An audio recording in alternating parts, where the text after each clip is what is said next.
Hey Jermaine, over here.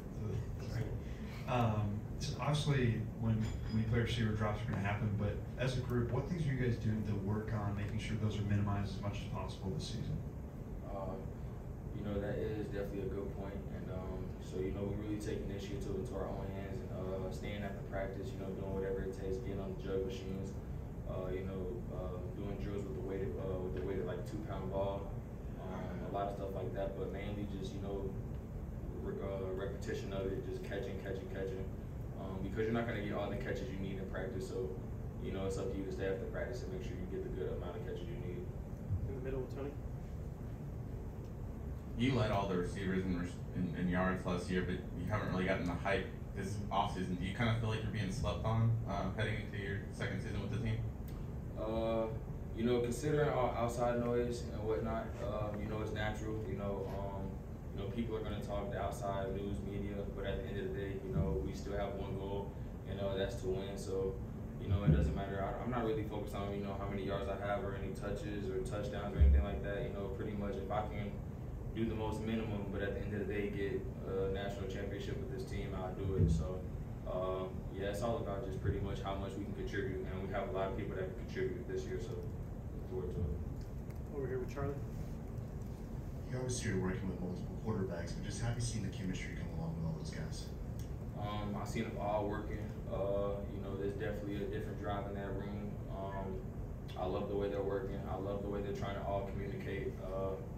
We're just all leaving it up to them, to just come up with that chemistry and just wait on the right amount of time just for it to click.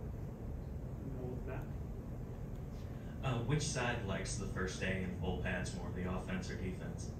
I'm gonna be honest, that's a tough question because we both, it's like we both all love it. So the defense, they're definitely gonna bring the energy, always every day, pads or not.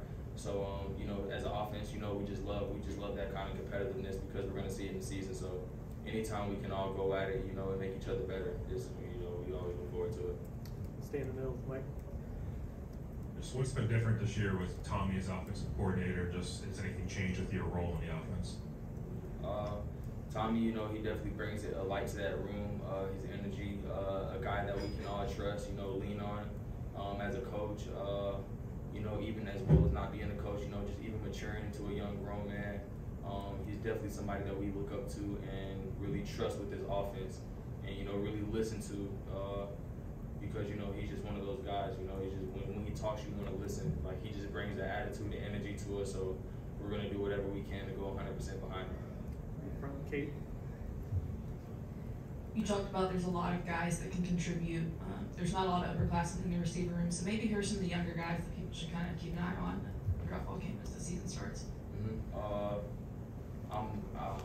This is 100% honest. Each and every last young guy we have in that receiver room have had the potential to be something, that it's just wasn't expected from anybody. And I really look forward to seeing how those guys work because of how much we do every day, and how much they are young. So it's a lot on them, and to see them really fight through adversity when they're tired, and even ask questions. That's really my main thing is when I see young guys asking questions. Like, that's really my motive of even going even harder, because when a young guy asks questions, it just goes to show that they want to learn, that they want to be more involved. And that's what these young guys do. They want to work, and they want to know, they want to ask questions and be more involved, and just have that role.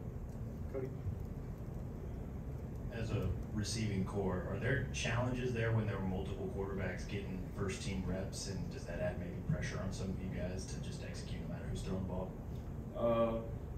Pretty much, basically whichever quarterback is in, it's our job as a receiver and as for that quarterback to go 100% regardless and, execute that specific play. So we really try to, slow more down on just trying to just go, and, really slow down and look at the play and execute each play by play. Over here with Charlie. You guys are going to have your first scrimmage on Saturday. As a receiving core, what do you guys look to prove in that moment?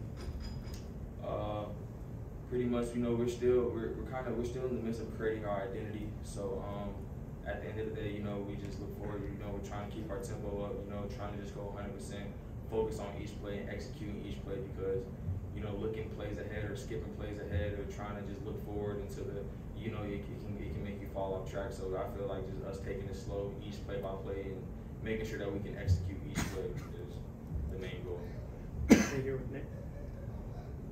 Yeah, when you're in the second year of the program, you've been here, kind of taking your first lap, so to speak, and now you get to work toward the second year. What are some of the differences you've noticed that things have been easier, things have been different for you in that second go-round?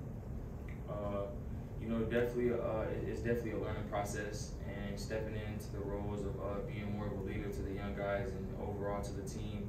So, being around this team for the past year, I've really, just adapted off the atmosphere and environment. I feel like really this environment of like this team really put me into my mode, which makes me just want to see nothing but success and want to go harder. So the more I've been around these guys, the more I've become work driven and dedicated to them, and seeing how much and understanding each of my players. We all have different backgrounds and history, and we all have different whys, or it could be the same why our mom or little brother or little sister or anybody. So you never, when you learn what your teammate is doing it for, it makes you go harder, because now you know why they're doing it. You know why they're going 100% for their family, and it just makes you want to help them more. And, yeah. Mike in the middle.